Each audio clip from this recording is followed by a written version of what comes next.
Ya.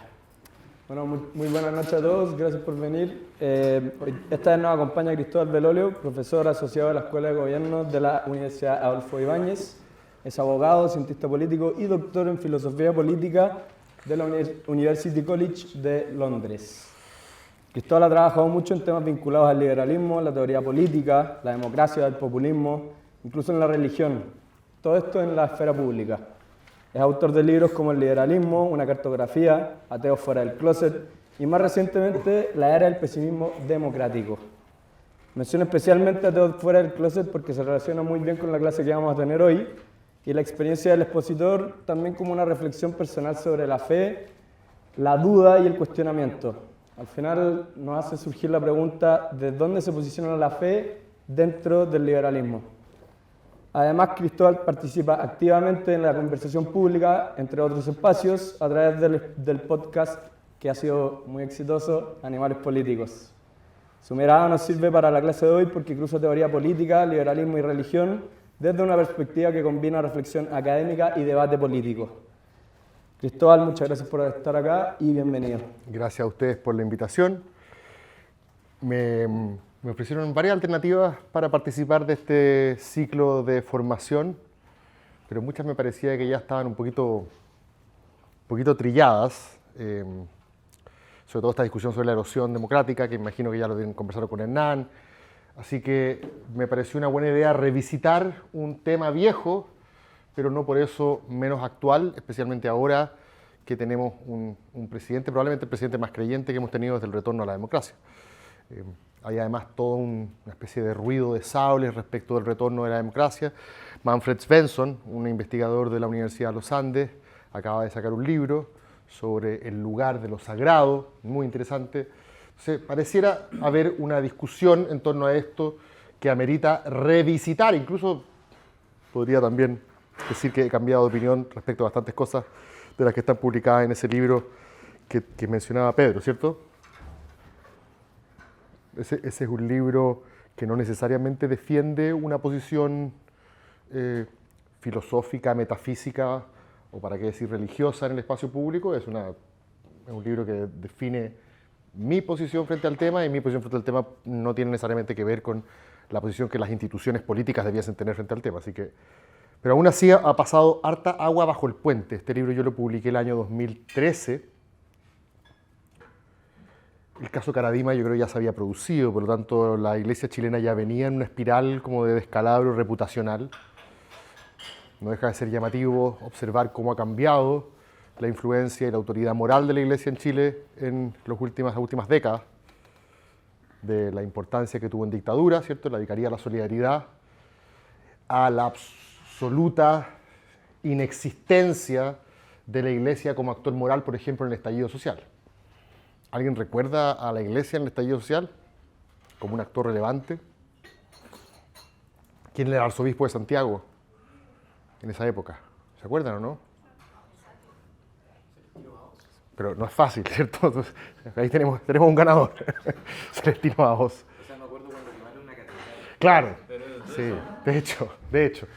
Bolsonaro habló de cristofobia para describir lo que estaba pasando. No creo que haya sido por eso, pero sí porque simbolizaba poder, ¿cierto? Y el estallido social fue básicamente una rebelión plebeya contra el poder económico y político. No fue el derrumbe del modelo, fue más bien un momento populista desde ese punto de vista.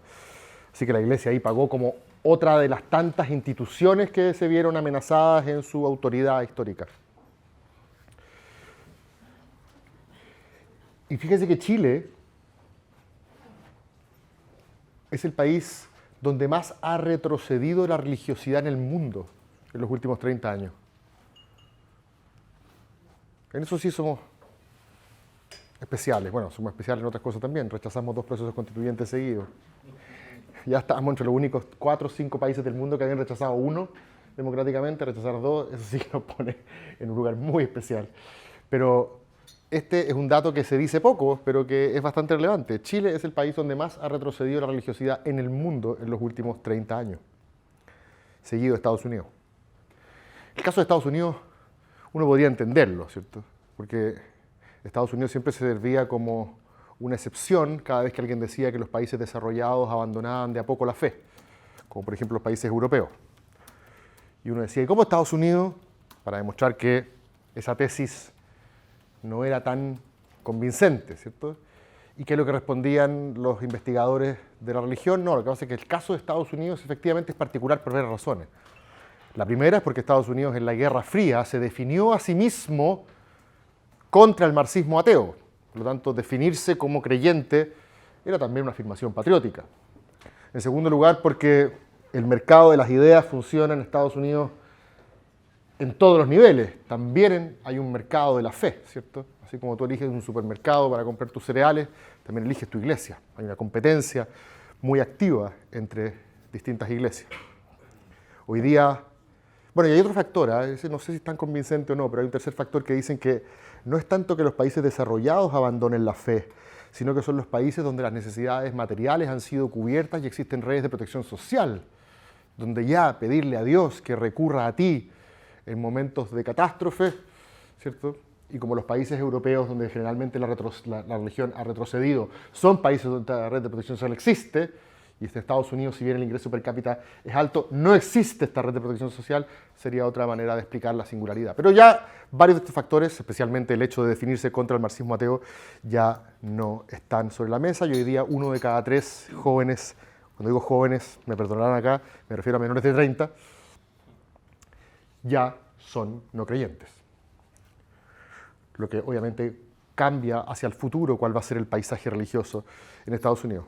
Eso es en Estados Unidos, Sí, 1 de cada 3. sí. Y en Chile, y ahora para compararlo con Chile, en Chile si ustedes miran prácticamente todas las mediciones que hay, las primeras que hay al respecto, creo que es la CEP, hoy día está la Bicentenario UC, está la CEP, está una que hace la tercera también, creo que me falta una cuarta, se me olvidó, pero bueno, si ustedes miran estas encuestas a mediados de los años 90, las personas que se definen no creyentes, y aquí voy a meter a ateos y agnósticos en el mismo saco, porque eran tan pocos, que hacer distinciones muy sutiles al respecto no era tan relevante.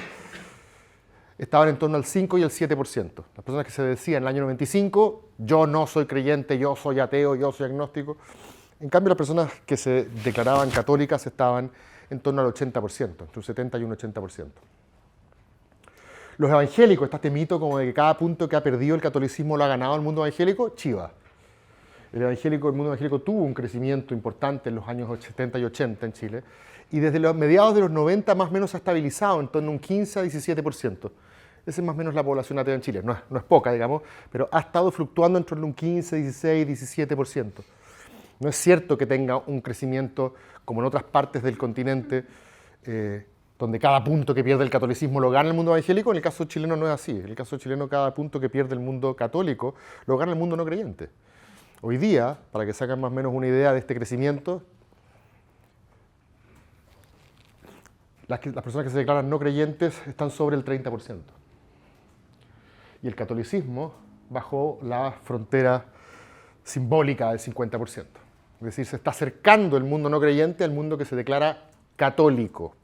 Ahora, ese mundo no creyente, insisto, no es que necesariamente diga yo soy ateo, así, yo soy seguidor de Richard Dawkins. No, ese no es el 35% que se declara no creyente. Hay de ese, por supuesto.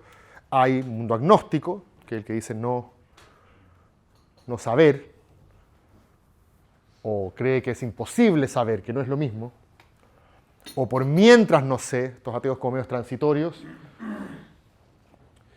Y hay otros que han reemplazado la religiosidad tradicional o institucional, esta idea de pertenecer a una iglesia, por formas personales de contacto con lo sagrado.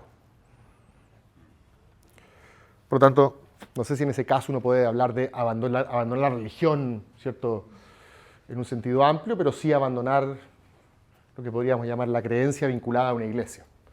Entonces, es muy interesante cómo ha cambiado el paisaje religioso en Chile. Y una buena pregunta es si es que acaso Kast, versión 2025, a la hora de descafeinar su propuesta de batalla cultural, ¿cierto?, a la hora de decir yo me voy a concentrar solamente en seguridad y economía, y bajarle varios cambios, ¿cierto?, a su posición pública en materia, como le decimos en Chile, valórica, quizás, una hipótesis es que hizo las paces con el proceso de secularización cultural de la sociedad chilena. Es una hipótesis. Yo no estoy muy convencido de esa hipótesis, pero es una hipótesis a considerar. Es decir, que dijo, miró y dijo, este es un Chile muy distinto del Chile de los años 90, ¿cierto? Es interesante además que en Chile el proceso de secularización cultural, por secularización cultural me refiero básicamente al proceso a través del cual la sociedad va abandonando progresivamente la fe. Eso es proceso de secularización cultural, distinto de lo que voy a llamar un proceso de secularismo político, que es cuando las instituciones se emancipan, por así decirlo, de la autoridad de la Iglesia. Es a lo que usualmente nos referimos cuando hablamos de separación Iglesia-Estado, hablamos de secularismo político. La política es autónoma de la religión. A eso nos referimos usualmente cuando hablamos de secularismo político. Pueden haber países tremendamente secularizados en lo cultural, pero que no tienen secularismo político. Por ejemplo, Inglaterra. Las instituciones de Inglaterra, las instituciones políticas son anglicanas. La cabeza de la monarquía es la cabeza de la Iglesia. Y sin embargo, nadie cree. O sea, un país culturalmente secularizado, pero con instituciones políticas que aún tienen una estampa, un sello religioso. Y puede darse lo contrario. Pueden haber países donde hay, como Estados Unidos, donde las instituciones son laicas en principio eso todavía es una discusión, y el pueblo en teoría sigue siendo creyente. Bueno, en Chile hemos tenido los dos procesos más o menos en paralelo, ¿eh? Yo sé que correlación no implica causalidad, pero aquí el proceso de secularización cultural de la sociedad chilena ha ido más o menos en paralelo con el proceso de secularización de sus instituciones. Ustedes son muy jóvenes aún, pero algunos recordarán que en Chile estaba hasta fines de los años 90 en el Código Penal el delito de sodomía, que es era el delito de penetrar a otro hombre, un delito que solamente se aplicaba a los hombres, que no es lo mismo que el delito de violación. El delito de violación es cuando es contra la voluntad de la otra persona. El delito de sodomía era una relación homosexual consentida y estaba en el Código Penal. Y cuando se votó la derogación del delito de sodomía en el Parlamento chileno a fines de los 90, adivinen qué votó la derecha. No Evópoli, por supuesto. No existía Evópoli. Pero habían algunos diputados liberales, ¿eh? Quizás algunos se acordarán. Lili Pérez, por supuesto. Arturo Longton, el padre, por cierto, ¿cierto? Sí, no, el otro no existía. Arturo Longton padre, era lo que le llamaban entonces el ala liberal de RN, ¿cierto? Ellos votaron por derogar el delito de sodomía junto con toda la concertación. Se derogó por poquito. Ahora, lo interesante es si uno va a mirar los argumentos esgrimidos por los parlamentarios que votaron a favor de mantener el delito de sodomía. Los argumentos de María Angélica Cristi, René Manuel García, Iván Moreira.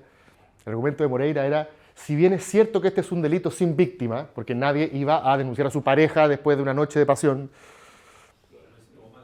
¿Ah? Tal vez estuvo mala. Claro, exactamente, como control de calidad. No, nadie hacía eso, por un delito sin víctima. Nadie se había ido en cana en castellano, ¿cierto?, por el delito de sodomía en 80 años. Pero sin embargo, Moreira decía que era importante que el Estado no diera la señal de que era indiferente a las prácticas sexuales y morales de los chilenos. 2 años después se igualó el estatus de los hijos nacidos dentro y fuera del matrimonio. Hasta entonces estaban los ilegítimos, los naturales y los legítimos, y se igualó el estatus de los hijos nacidos dentro y fuera del matrimonio. 2 años después, si no me equivoco, 3 años después, la ley de matrimonio civil permitió el divorcio. 1 o 2 años después, se permitió la venta de la píldora del día después. 2 o 3 años después, se aprobó la ley Zamudio. 2 o 3 años después, el acuerdo de unión pareja, promovido por un gobierno de derecha en un principio. Después vino el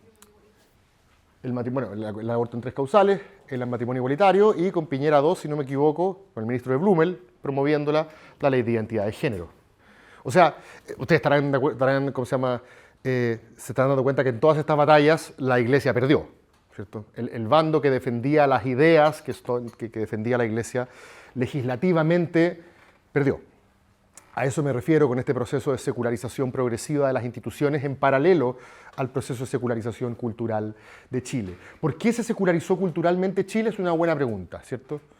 Ahí son los sociólogos los que tienen que mirar, no los filósofos, ¿cierto? Los sociólogos son los que describen cuáles son los cambios y por qué han sucedido en la sociedad. Los filósofos no miran eso nomás, miran cuál es el trabajo empírico de los sociólogos. Y aquí hay varias hipótesis también en competencia. Hay algunos que dicen que es inevitable que cuando los países se desarrollan, sus ciudadanos, y aquí perdónenme la expresión literal, ya no comulgan con rueda de carreta, ¿cierto? Son más celosos de su autonomía individual porque son más educados, ¿cierto? El proceso de educación chilena, yo sé que muchos endeudados por el CAE, pero desde el punto de vista del aumento de la matrícula, toda una generación completa, ¿cierto? Primera generación en la universidad. Las necesidades materiales también, al menos las que muerden, las de pan, techo y abrigo, las fuimos un poco exorcizando de la vida. Y para qué hablar el descalabro reputacional de la Iglesia. Ese es un factor clave. Pero ¿por qué es importante decir todas las otras también? Porque si ustedes miran los números, el caso Caradima efectivamente profundiza la sangría, pero no empieza con el caso Caradima. Ya venía produciéndose desde antes. Entonces es interesante mirar ese fenómeno. Cristóbal, pensando y acordándome también de los 90, igual es medio lógico que si el proceso de popularización cultural parte y el Estado se vaya poniendo a tono con esas demandas de la población. O sea, Sí, yo tiendo a creer eso. Como que el Estado siempre no actúa por sí solo, o sea, actúa frente a demandas de, oye, que la ley de divorcio, ¿cómo no nos dejan divorciarnos? Es que podríamos empezar a pensar, a conversar esto. Por cierto, la política sigue un poco la cultura, ¿cierto? Salvo que tú seas de aquellos políticos que creen que la política debe ser la vanguardia y empujar la cultura, ¿cierto? Que no es la visión de la derecha particularmente, ¿cierto? La visión más bien del mundo progresista.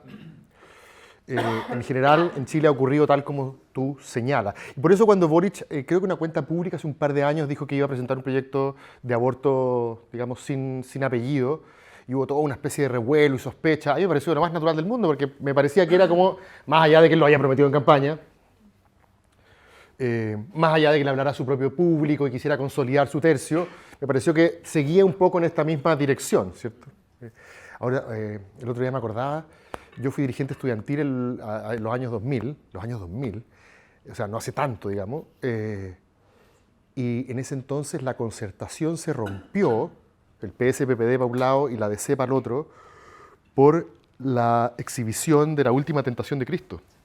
¿Cacha la tontera por la cual se dividió? Y gracias a que se dividieron, yo tenía un movimiento que era un movimiento independiente, que era una especie entre liberales de derecha con gente del mundo jesuita, techo pa' Chile, como esa onda, gente que venía saliendo de la concertación y nosotros que veníamos arrancando un poco el gremialismo, y nos juntamos y armamos este movimiento, y gracias a que se dividió la DC con el mundo PSPPD, que era el bloque progresista, y se dividieron porque el mundo progresista exhibió en una sala la última tentación de Cristo. Fueron 4 gatos a verla, pero eso al mundo de la DC le pareció... Se quebraron todas las confianzas y se dividieron, o sea, hasta ayer, digamos. Chile, a diferencia de España, no tuvo un destape cultural en los 90, digamos. Pero bueno, para eso lean el libro de Contardo de los 90.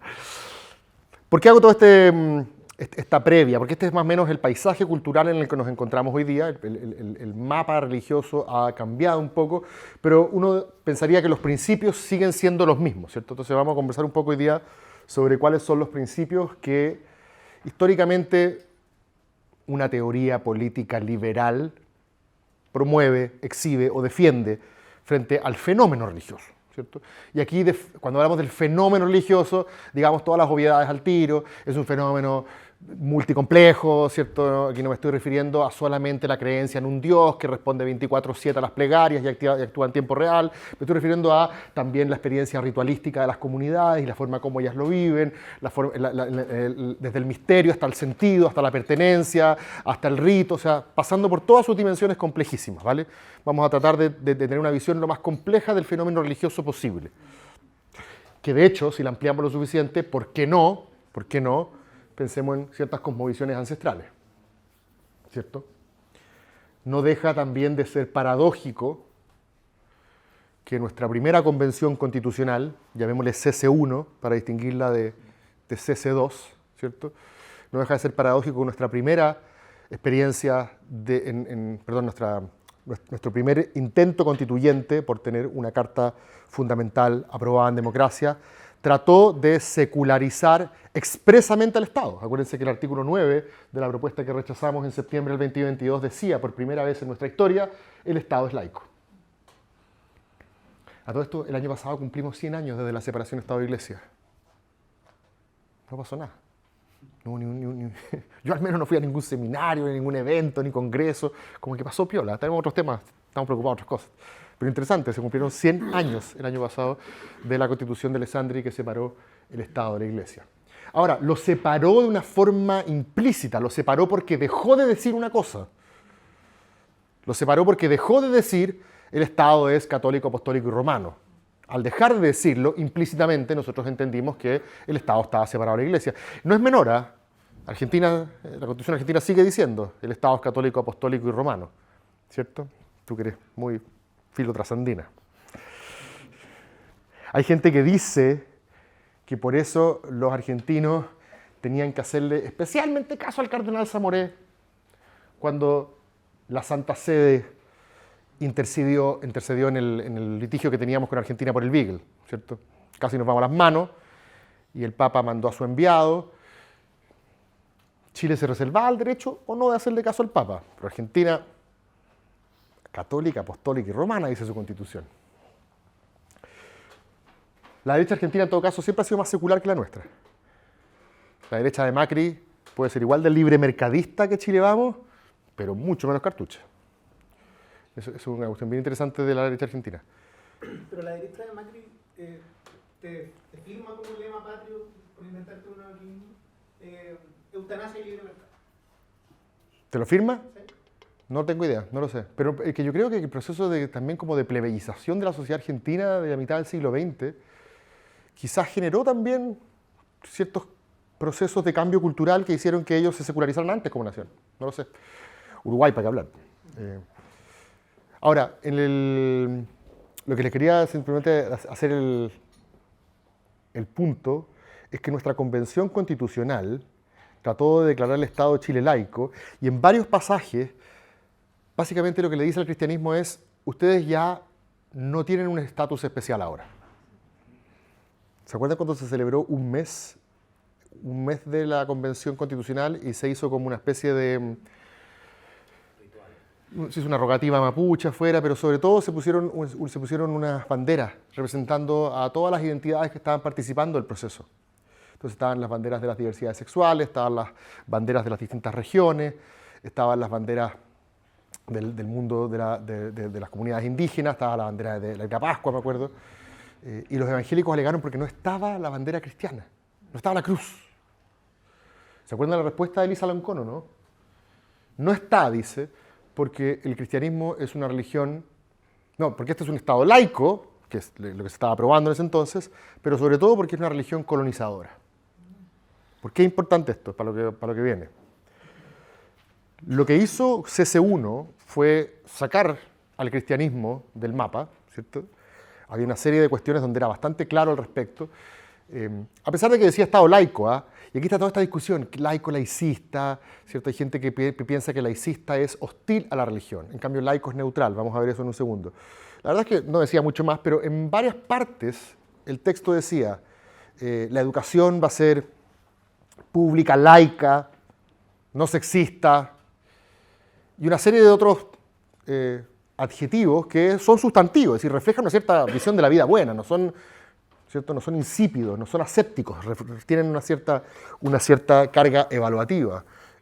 Varios de esos adjetivos la Iglesia Católica le pareció complejo. La Iglesia Católica decía, ¿por qué yo tengo que suscribir esta visión de la educación si yo tengo una distinta?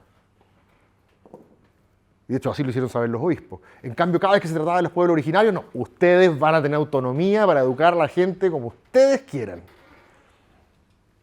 Si ustedes echan un vistazo a las cerca de 18 provisiones que hay, donde, por decirlo en cierta forma, uno podría hacer la comparación entre religión tradicional, cristianismo, y cosmovisiones ancestrales, hay más o menos 18 artículos en los cuales tú puedes ver la diferencia entre uno y otro punto.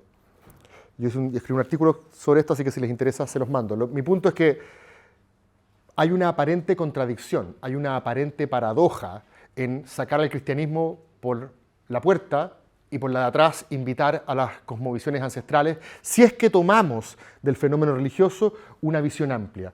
Porque las cosmovisiones ancestrales también tienen una dimensión religiosa. Hay gente que dice que lo cultural y lo religioso es imposible de separar en las cosmovisiones ancestrales, ¿cierto?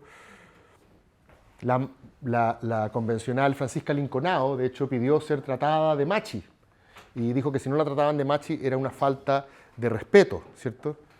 Baza no sabía qué hacer, ¿cierto? Le dijeron como diciendo, ¿qué hacemos? Me acuerdo que levantó la mano, esto no es una infidencia, porque yo le escribí para preguntarle. ¿Se acuerdan el vicepresidente de la segunda convención, o sea, de la primera convención, pero la segunda mesa, Gaspar Domínguez? Gaspar Domínguez, en una de sus primeras intervenciones, antes de pasarse para el lado más woke, ¿cierto? Por así decirlo, en su primera intervención levanta la mano y dice, yo no la voy a tratar de machi, porque yo soy ateo y esto es una institución laica y somos un Estado secular, y defiende el punto. Y le dicen que no, que tiene que tratarla de machi. Ahora, una machi, todos me imagino que ustedes saben, es una autoridad ancestral que tiene una dimensión religiosa, ¿cierto? Tiene una dimensión religiosa porque se encarga de vincular el presente con los que ya no están, ¿cierto? Tiene genera un vínculo entre mundos. Entonces, por lo tanto, eso, en gran parte del entendimiento que nosotros tenemos, tiene una fibra religiosa. Aquí llega. Sí, por secularismo de última instancia que entendemos, porque puede haber un secularismo como la americana, o un secularismo a la francesa o a la turca, que Muy bueno. entiendo que son cosas muy distintas en última instancia. Sí, vamos a verlo en un segundo. O sea, en resumen, en la CS1, porque yo estaba en el colegio, entonces no me acuerdo mucho ni en la primera ni en la segunda, eran laicos. No te perdiste nada. Era contra el catolicismo y el cristianismo. No sé si la palabra es contra. La CC1 intentó secularizar las instituciones en forma explícita. Lo interesante es que al hacerlo, ¿cierto?, al mismo tiempo le daba la bienvenida a cosmovisiones ancestrales que desde cierto punto de vista son igual de sustantivas que una religión. Cuando yo ocupo sustantivo me refiero a que no es meramente procedimental. Sustantivo es que refleja una cierta idea de la vida buena. ¿Y cómo se llevó eso en la CC2? No, la CC2. No, la CC2, si hay algo que entendió la CC2 es que no había necesidad de decir mucho en ese sentido. No es que haya dicho, pero cerca, pero no es que haya dicho repongamos el artículo que dice Chile es un Estado, ¿cierto?, católico, apostólico y romano. A través de otras formas expresó su adhesión a ciertos principios, ¿cierto? Cuando, como lo definió el expresidente Piñera, cuando se dieron el gustito de cambiar el artículo actual sobre el aborto y decir la ley protege la vida de quien está por nacer, eso obviamente encendió los temores de gran parte de la comunidad feminista chilena que durante años se movilizó para tener el aborto en 3 causales y ahora vio cómo esto podía ponerse en riesgo por una eventual interpretación de ese artículo. Si no, ¿para qué lo cambiáis? O sea, ¿qué queríais hacer? Si le pusiste eso era porque en teoría queríais algo, hay algunos que decían no era tan así, pero así se interpretó. Ahora, la primera también asustó a muchos. Manfred Svensson y Hernán Corral, ¿cierto?, profesores de la Universidad de los Andes, escribieron diciendo que si es que se aprobaba la de CC1, prácticamente se iba a acabar la Navidad y el financiamiento para los colegios religiosos. O sea, ambos leyeron, ¿cierto?, riesgo. Y en el caso de la primera, donde decía Estado laico, muchos leyeron laicité a la francesa. Y eso es una distinción interesante que muchos hacen, ¿cierto? Hay muchos que dicen el Estado laico o secular, aquí yo laico y secular lo ocupo en forma intercambiable. Cuando digo laico y secular me estoy refiriendo exactamente a lo mismo. Laico es la expresión francesa y secular es la expresión gringa, que viene en latín. Pero la idea es básicamente la misma.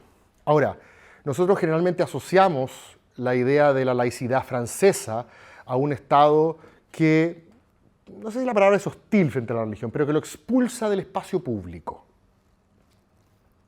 En cambio, hay formas de laicidad más incluyentes que se tratan básicamente de que el Estado no abrace una visión religiosa, pero no tiene problema con que éstas compitan eventualmente o estén presentes en el espacio público. Para hacerlo más sencillo todavía y no complicarnos con fórmulas, ¿cierto? Piensen en una laicidad incluyente y en una laicidad excluyente. La laicidad excluyente es la de aquellos que dicen el Estado no puede abrazar ninguna cosmovisión religiosa. Para cumplir esa promesa, ese principio, ¿cierto?, no debe haber ninguna forma, expresión, símbolo de religiosidad, sea cual sea la mayoritaria o sea la minoritaria. No puede haber ninguna en el espacio público. No puede haber ninguna en los discursos del presidente, no puede haber ninguna en los juramentos de las magistraturas, no puede haber ninguna en las banderas que se izan en los edificios públicos, no puede haber ninguna cuando se abre la sesión de una, ¿cierto?, de una comisión, etc. ¿Se entiende el punto? ¿Vale?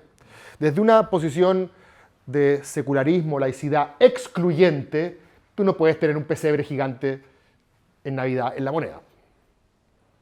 ¿Cierto? Desde una perspectiva de laicidad incluyente, que ahí se parece más a la primera, la laicidad excluyente es la idea de laïcité a la francesa. La idea de laicidad más incluyente es aquella que dice, mira, basta con que el Estado no diga, esta es mi visión religiosa. ¿Cierto? Y si dice eso, no hay ningún problema con que la Contralora mañana ponga una virgencita, como la puso, ¿cierto? ¿Cómo se llama la diputada Sondón? Jimena Sondón, ¿no? Jimena Sondón, cuando asumió en la Junji, en Piñera 1, llegó con una virgen a la Junji y la puso en la entrada. ¡Pah! Para que se cachara que cambió la mano. Y dijo, no, que toda la gente cuando entre se va a ver bendecida. Bueno, Piñera defendía abiertamente las alusiones religiosas en el espacio público. Ahora, Piñera hace algo que es muy interesante, y esto, aquí sí que voy a complejizar un poco el asunto, pero es bastante sencillo. Hay algunos que dicen que la separación institucional entre Iglesia y Estado se da abrazando 3 principios. Esta es una tesis bastante común, así que no tiene nada de esotérico. El principio libertario, el principio igualitario y el principio de neutralidad. El principio libertario, súper básico. Todos y todas tienen derecho a practicar la religión que estimen conveniente. Eso es como básico, ¿cierto? Todos y todas tienen derecho a practicar la religión que estimen conveniente, salvo algunas que sean muy complicadas. En Chile, no sé si ustedes saben, pero hace muchos años atrás existía la famosa la secta Moon, ¿cierto? A la secta Moon se le canceló la personalidad jurídica porque se consideraba que algunos de sus ritos iban contra nuestra legislación, ¿cierto? Había una especie como de, principalmente había unos matrimonios colectivos y también a veces los hombres tenían ciertos derechos que hoy día le llamamos violencia intrafamiliar, ¿cierto? Entonces, pero no sé, no creo, ¿me está viendo la secta Moon? No lo dije. Pero en general se estima que el principio libertario llega a lo más amplio. Bueno, otra clásica controversia. ¿Qué pasa con los que adoran allá? Mis amigos Rastafari. Claro, ¿cierto? Si tú crees que adorar a Dios solamente se hace fumando la hierba del rey y la legislación te lo prohíbe, en el caso del peyote en los nativos americanos, ¿cierto? Esto ha llegado a la Corte Suprema norteamericana, ¿cierto? Pueden, ¿cierto?, ciertas tribus o ciertos grupos practicar su ritualidad religiosa a través de cuestiones que, sin causarle un daño evidente a nadie, están prohibidas por la legislación. Bueno, el caso de los Amish es un caso súper complejo, ¿cierto? Pueden practicar su religiosidad sacándolos del colegio en octavo básico, ¿cierto? Son preguntas abiertas, son preguntas que un Estado liberal se está haciendo todo el tiempo. Pero en principio, todas las personas tienen el derecho de practicar la religiosidad que estimen conveniente. Y esto no es menor, porque si uno asume una definición de separación Estado-Iglesia que parta con el principio libertario, países como la Unión Soviética o como Albania, que prohibieron la religión, no podrían ser seculares. Esto es una cuestión como muy rara, porque uno dice, pero espérate. ¿Cómo la Unión Soviética no va a ser secular? Expulsaron a Dios. Entonces, lo dejo entre paréntesis porque esta cuestión tiene una serie de complejidades conceptuales que después podemos ver. Pero en principio, uno pensaría que la separación entre Estado e Iglesia parte con asegurarle a todas las personas libertad religiosa, ¿vale? Todas las constituciones, prácticamente todos los Bill of Rights de los países occidentales le llevan esta provisión, ¿cierto? Segundo principio, el principio igualitario. ¿Cuál es el principio igualitario? El Estado debe tratar a las distintas denominaciones religiosas de la misma forma, con igualdad, ¿cierto? O sea, no puede jugar a los favoritos. No puede decir a los católicos, a ustedes ¿cierto? No les voy a cobrar impuestos por sus templos, pero a los otros sí. Tiene que decirle o a todos o a ninguno, ¿cierto? Como ustedes saben, en Chile hasta hace poco eso no era así. Recién en 1999 se aprobó la ley de cultos, que generó una serie de cambios para que las denominaciones evangélicas accedieran a los mismos derechos o privilegios, incluso podríamos llamar, que tiene la religión católica, ¿cierto? Creo que además Chile tiene firmado algo con el Patriarcado de Antioquía, que también le da... todavía hay mini discriminaciones. No sé si esto ha cambiado en el último tiempo. Me interesaría saberlo, pero por ejemplo en Chile te cachó que si te casáis por la iglesia, después tenés 8 días para inscribirlo. No sé si vale si te casas por otra. Hay una serie de cuestiones de cuáles son las de derecho público, cuáles son las de derecho privado, pero hay una serie de detalles que todavía hacen diferencia. Pero en principio hemos avanzado mucho en el principio igualitario. Algunos de ustedes se acordarán que nosotros tuvimos un drama grande hace un tiempo atrás cuando conscriptos del ejército iban caminando hacia el volcán Antuco y muchos de ellos, 44 si no me equivoco, perecieron frente al viento blanco, como se le llama cuando viene. Cuando se produjo el drama de Antuco, estaba el general Cheire, si no me equivoco, el comandante en jefe. Y el comandante en jefe, el ejército sí que es apegado a su tradición católica. O sea, tú sabes que el community manager del ejército tuitea todos los años, es el día de la Virgen del Carmen, madre y patrona de Chile. Y estás como, flaco, el ejército de Chile, o sea, ese tipo no atendió a esta sesión sobre separación de Estado e Iglesia, pero no importa. El ejército practicó funerales católicos, pero la gran mayoría de los conscriptos eran evangélicos, ¿cierto? Y eso aceleró la inclusión de capellanes evangélicos en el ejército. Hoy día la moneda tiene un capellán católico, un capellán evangélico y un capellán del pueblo judío, ¿cierto? Ahora, el gran problema de o todas o ningunas es que hay muchas que no necesariamente tienen la población suficiente para requerir asistencia, por ejemplo en las cárceles, pero en principio Chile ha avanzado mucho en materia de igualdad religiosa. El presidente Piñera, de hecho al cual mencionamos recién, no solamente celebraba la Navidad, celebraba Hanukkah, celebraba el inicio del Ramadán, o sea, no había fiesta que se perdiera. Yo creo que celebraba lo de los Hare Krishna, celebraba lo que hubiera estaba ahí, ¿cierto? Cumpleañero de todos los cumpleaños. Pero el tercer principio es donde la cosa se complica un poco, que es el principio de neutralidad. El principio de neutralidad lo que dice es, el Estado ya no solo debe tratar a todas las iglesias o denominaciones religiosas de la misma forma, con el mismo trato, sino que debe tratar a la religión y a la no religión de la misma forma. Y ahí es donde el propio Piñera, y yo creo que con mayor razón Kast hoy día, creen que eso no es tan así. O sea, que eso no debería ser tan así. Sostienen muchos que no hay problema con que el Estado diga que es mejor creer que no creer. Y eso es problemático desde este punto, desde este tercer principio, ¿vale? Pero sigue siendo un tercer principio que muchos consideran fundamental para decir que un Estado está separado de la Iglesia en forma. Es decir, el Estado no solamente trata a las distintas denominaciones religiosas con igualdad, sino que también eleva este principio de igualdad a quienes practican una religión o creen en algo y quienes no creen en nada. De hecho, los que se enojan cuando se pone el pesebre en la moneda no son los evangélicos, no son los judíos, no son los musulmanes. Los que se enojan son los ateos. Y acá hay un gran problema porque los ateos podrían decir, bueno, ¿cómo es la cosa? O todos o ninguno. ¿Qué pasa cuando tú no tienes los símbolos o las autoridades? Y por eso en Estados Unidos lo que hacen los ateos cuando quieren ridiculizar no sé si ridiculizar, cuando quieren llevar al extremo este principio y obligar al Estado a cumplirlo, inventan religiones de parodia, ¿cierto? Como la del monstruo del espagueti volador, ¿cierto? O piden esculturas para Satanás. Entonces cuando alguien les dice, pero eso no se puede, ¿por qué no?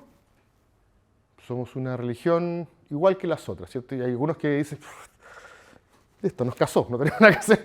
Pongan el stand, ¿cierto? Ustedes que creen en el monstruo de espagueti volador y se sacan las fotos en el carnet de identidad con el colador en la cabeza para decir que esos son sus ritos.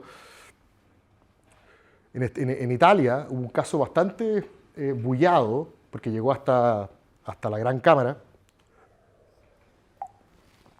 que fue el famoso caso Lautzi.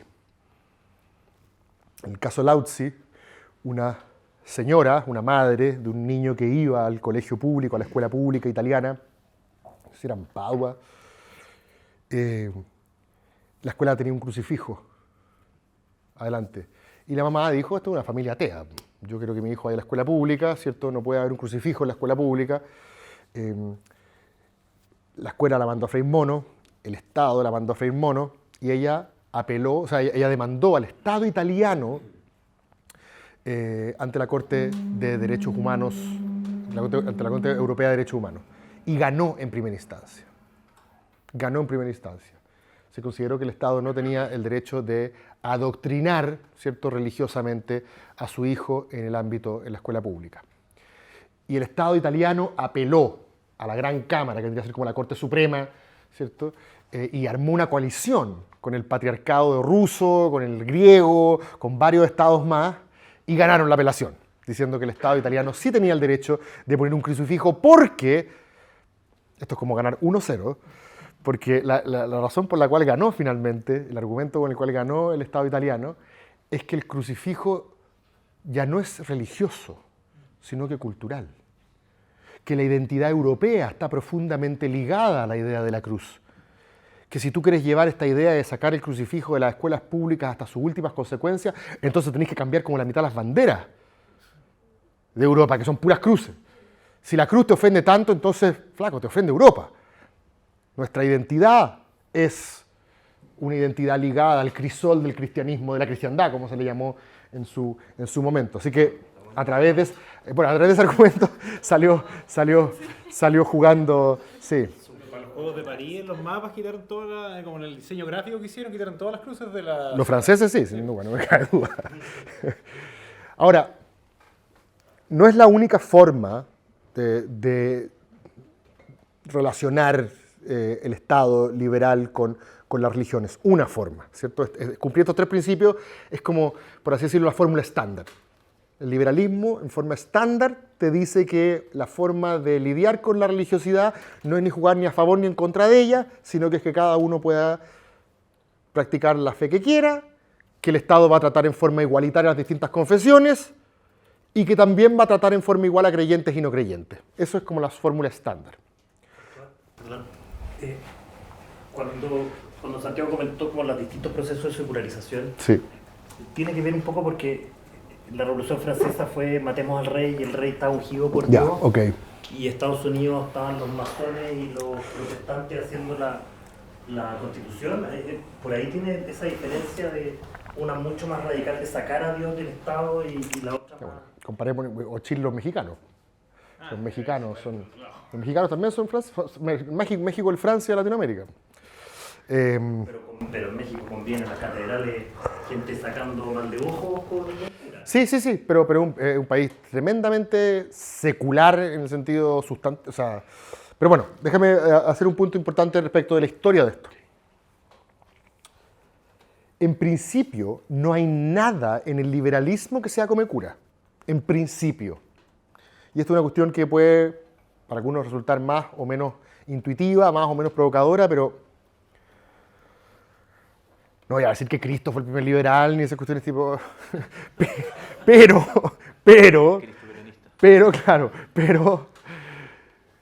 Pero la idea de la religión civil era una idea del mundo antiguo, ¿cierto? Los griegos y los romanos tenían los dioses de la patria.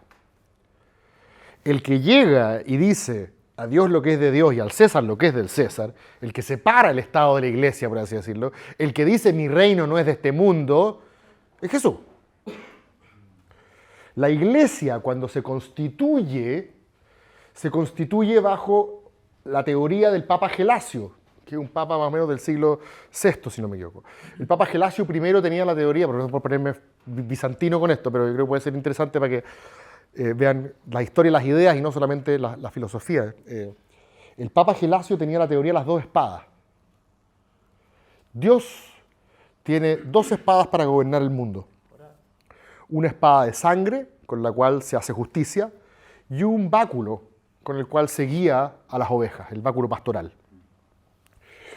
Una es para gobernar el mundo terrenal y la otra es para el mundo espiritual. Estas dos espadas son entregadas a diferentes autoridades en el mundo. La espada para impartir orden es entregada al emperador. Y el emperador es el que se ensucia las manos con sangre. Sería indigno del Papa usar esa espada. Al Papa, en cambio, le entrega el báculo pastoral para guiar las almas a la salvación. La teoría de las dos espadas fue una teoría muy discutida en los círculos doctos de la Edad Media. De hecho, es una teoría que, si ustedes leen la Divina Comedia de Dante, Dante dice, creo, en el Purgatorio, el mundo solía tener dos soles, pero básicamente nos fuimos al carajo cuando uno de los dos eclipsó al otro. ¿Por qué? Porque el Papa comenzó a atribuirse, ¿cierto?, facultades que le pertenecían al emperador. Esa es como la historia. Seguramente alguno de ustedes habrá escuchado alguna vez hablar de la donación de Constantino. Que era falsa. La donación de Constantino, que después se probó apócrifa, la donación de Constantino va más o menos como así. Constantino, como dice Dante, el primer papa que se hizo griego, el que se hizo griego, porque Constantino vivía en Roma. Y en un minuto Constantino dice, me voy a cambiar y me voy a mover a Grecia, hacia Turquía, me voy a mover hacia Bizancio, que después él llegó y le puso Constantinopla, ¿cierto? Y el y el emperador cuando se va en teoría. Espérate, ¿cómo es la historia? Bueno, este papa supuestamente le dona Roma, le dona el poder. ¿Cómo es la historia? Claro, sí, allá, me acordé. El Constantino, como se va y deja Roma, le dona Roma al Papa, que estaba viviendo en Roma. Le dice, flaco, usted se queda a cargo ya no solo del báculo papal, como yo me voy de Roma, usted también se queda a cargo de la jurisdicción universal, que está en manos de Roma, eso por supuesto que a nadie le quepa ninguna duda. Para Dante, de hecho, el pueblo elegido no es el pueblo judío, el pueblo romano. Y el Papa de entonces se queda con los dos báculos, ¿cierto? Y según Dante, el gran problema que se produce en la Edad Media es que el Papa concentra las dos atribuciones. Siendo que Jesús fue expreso y claro respecto a la necesidad de separar ambas, estos dos órdenes, como les llamaba pues, Tomás de Aquino, el Papa habría querido juntarlos y ser él mismo. De hecho, él es el que después hace lo que Marsilio de Padua llama la traslación imperial. El Papa es el que después decide quién va a ser el que lo va a proteger, porque como el otro se fue muy lejos, se fue a Grecia, el Papa necesita a alguien que lo proteja porque no tiene ejércitos. Entonces va donde los francos y le dice a Carlomagno, protéjame. Y yo lo nombro emperador. Y acuérdense que él le pone la corona a Carlomagno, el Papa, ¿cierto? Entonces finalmente en esta pelea entre el emperador y el Papa al final no gana ninguno de los dos, ganan los estados-nación y los reyes que empiezan a aparecer, ¿cierto? Pero así era la historia. ¿Y por qué esta historia es interesante? Porque llegamos a un momento en el cual, cuando aparecen los estados-nación dicen, para que no haya problema y conflicto entre nosotros, cada estado va a tener su propia religión. El principio quis reius equis religio. El pueblo sigue la religión del príncipe. Entonces, si tú vives en Francia y tu monarca es católico, tú eres católico. Si tú vives en Bélgica y tu monarca es calvinista, tú vas a ser calvinista. Si tú vives en Inglaterra y tu monarca es anglicano, tú vas a ser anglicano. La forma como vamos a evitar el conflicto interreligioso en Europa, una vez que ya esto se empezó a fragmentar, es que cada pueblo siga la religión del príncipe. Y se produce un pequeño problema. El germen del pluralismo. Hay gente en ese país que no quiere ser de la religión del príncipe, ¿cierto? En Francia, cuando aparecen los primeros conflictos religiosos, los hugonotes contra los católicos, empiezan a correr ríos de sangre por las callecitas adoquinadas de París, hedionda en esa época, las callecitas adoquinadas de París. Y el liberalismo, esto es una cuestión muy interesante, el liberalismo no surge como un proceso intelectual en el cual un grupo de sabios se juntó y dijeron hagamos una filosofía política. El liberalismo, su origen histórico, es básicamente cómo evitamos que la sangre llegue al río, cómo evitamos este conflicto. Y seguramente ustedes alguna vez habrán leído a Voltaire, a Locke, ¿cierto? A los pensadores que en ese entonces lo que dicen es: hagamos algo súper básico y bastante modesto, desde el punto de vista normativo. No estamos pidiendo un hombre nuevo, no estamos pidiendo cambiar el mundo, estamos pidiendo algo bastante básico: que el ámbito de la conciencia individual sea soberano, que cada persona dentro de su cabecita pueda pensar lo que quiera. ¿Será mucho pedir? El verdadero documento fundacional del liberalismo es la Carta sobre la Tolerancia de Locke, desde ese punto de vista, que es decirle al Estado: usted, su autoridad, llega hasta aquí nomás. El ámbito de la conciencia individual es inviolable, es soberano. Y fíjense que aquí se produce una cuestión bien interesante. Este principio seguramente todos lo conocen como principio de tolerancia religiosa. No es más que eso, es un principio de tolerancia religiosa. No es que mi religión es mejor que la tuya peor, da lo mismo. Tolerancia religiosa. Tolerancia significa algo bastante específico en este contexto. Tolerancia sencillamente significa: yo me voy a abstener de activar el músculo coercitivo del Estado para evitar que tú hagas lo que no me gusta que hagas. Tolerar parte de la base de que no me gusta lo que haces. Si no, no se llamaría tolerancia. Nadie dice: mira, yo te tolero porque me caís mal, pero no voy a hacer nada para callarte o para que no estés aquí. Eso es la tolerancia, no es mucho más que eso. No es el aprecio a la diversidad. La tolerancia es sencillamente: me abstengo de activar el músculo coercitivo del Estado y no voy a hacer nada contra tu existencia, no voy a hacer nada para callarte, no eres santo de mi devoción, o my cup of tea, como dicen los gringos, pero sencillamente tienes todo el derecho también de coexistir. Ese germen de pluralismo que genera el principio de tolerancia religiosa es el nacimiento del liberalismo. De hecho, hay algunos que de hecho distinguen entre el liberalismo de la tolerancia y el liberalismo de la autonomía, que es el que viene después de la Ilustración, o el liberalismo de la Reforma, si lo prefieren el primero, y después el liberalismo de la Ilustración. El liberalismo de la Reforma, con esto quiero hacer esta idea de qué tan hostil es o no el liberalismo realmente frente a la religión. El liberalismo de la Reforma no es hostil frente a la religión, busca acomodar la religión. Lo interesante es que, como al principio consolida un radio de inviolabilidad individual, que es tu conciencia, después dice: bueno, pero no tiene mucha gracia creer en algo si no podéis practicarlo. Ya, ok, ampliemos un poquito el rango y que sea inviolable no solo tu conciencia, sino que también la expresión de tu religión. Ya, ok, libertad de expresión. Ya, libertad de expresión, metámosle. John Stuart Mill. Oye, y metámosle libertad de asociación, porque sin libertad de asociación, ¿cómo te vas a poder juntar con otros? Ya, ok, metámosle libertad de asociación. Tocqueville. Oye, metámosle libertad de emprendimiento para que cada uno también pueda con sus fuerzas creativas. Smith, ok, ya le meta. O sea, el liberalismo parte como una onda expansiva a partir de un espacio al cual se le reclama un radio de inviolabilidad, que es la conciencia, que es la religión, básicamente. ¿Qué puedo adorar y qué no puedo adorar? Que en ese entonces era lo más relevante. Y se empieza a expandir después. Una onda expansiva que empieza a asegurar cada vez más derechos individuales.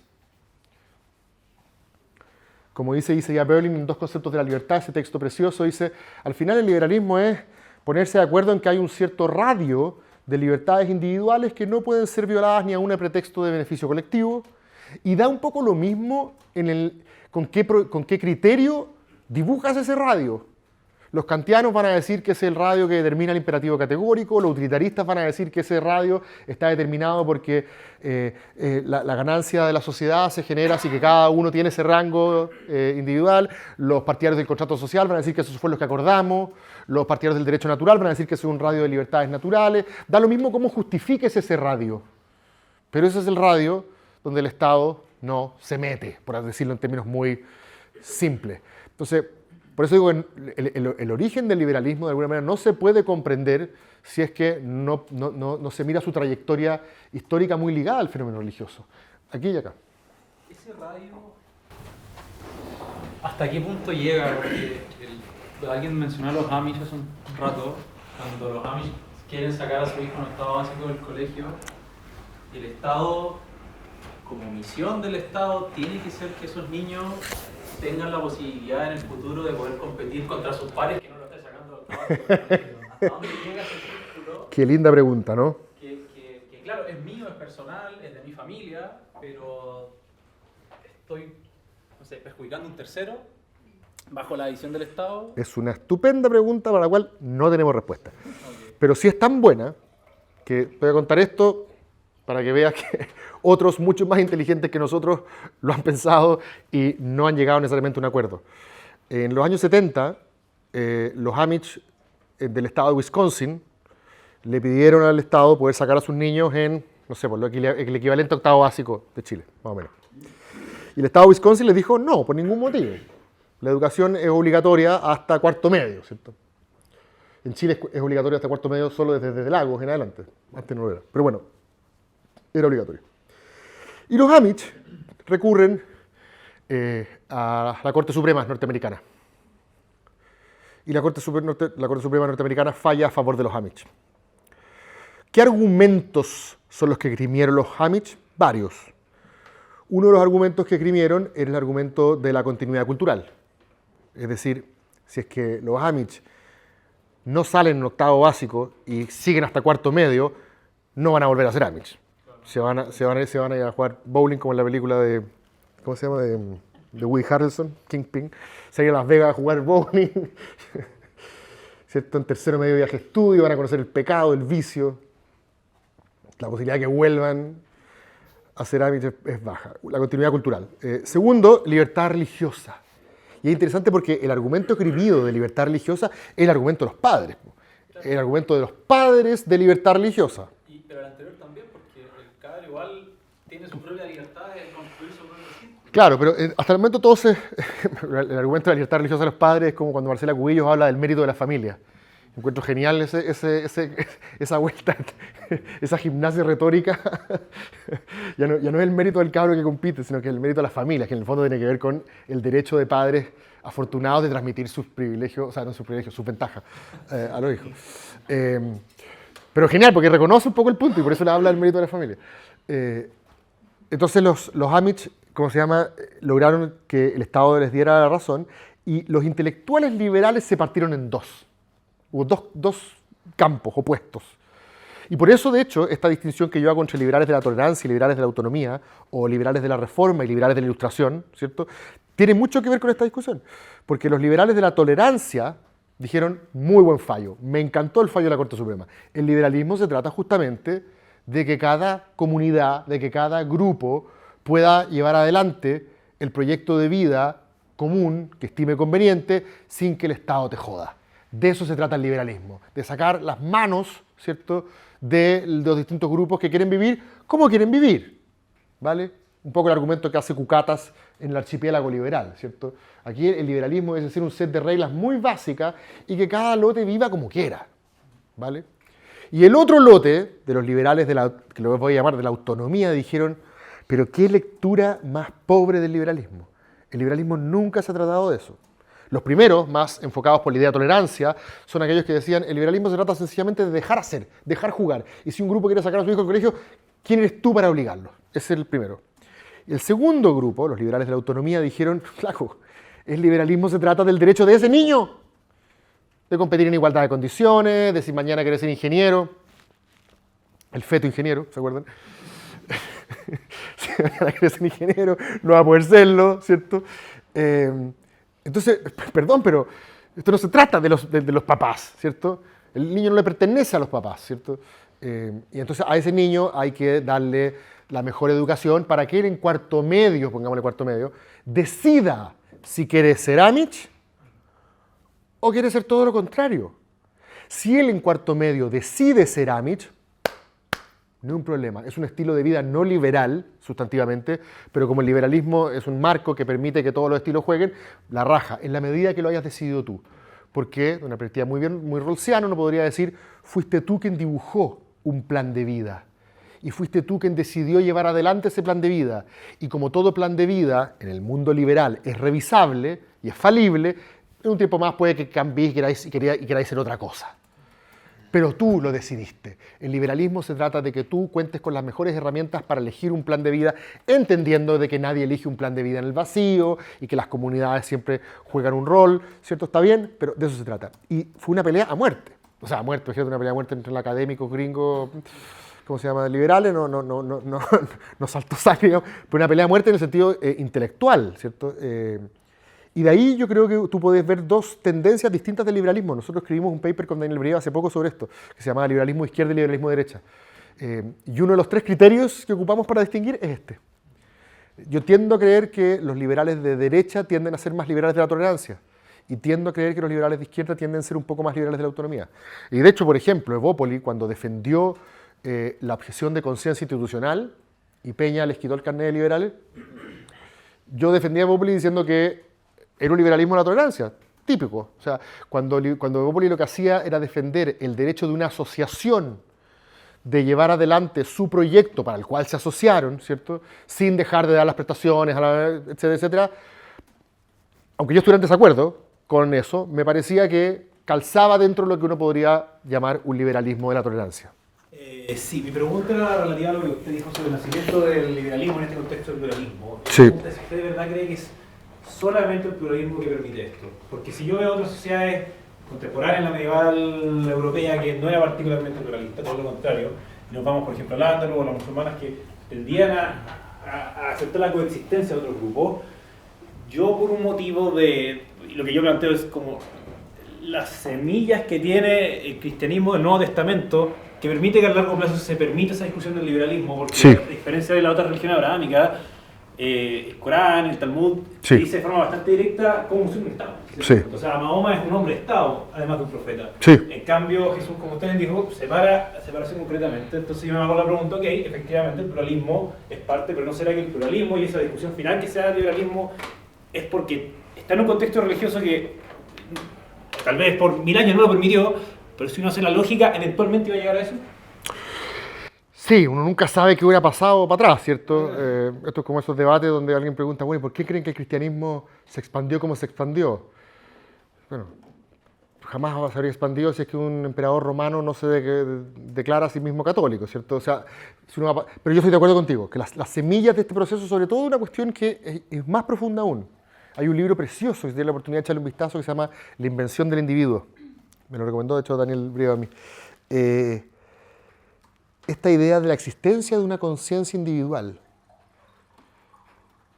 que es una idea que yo diría hoy día está muy presente en el protestantismo, ¿cierto?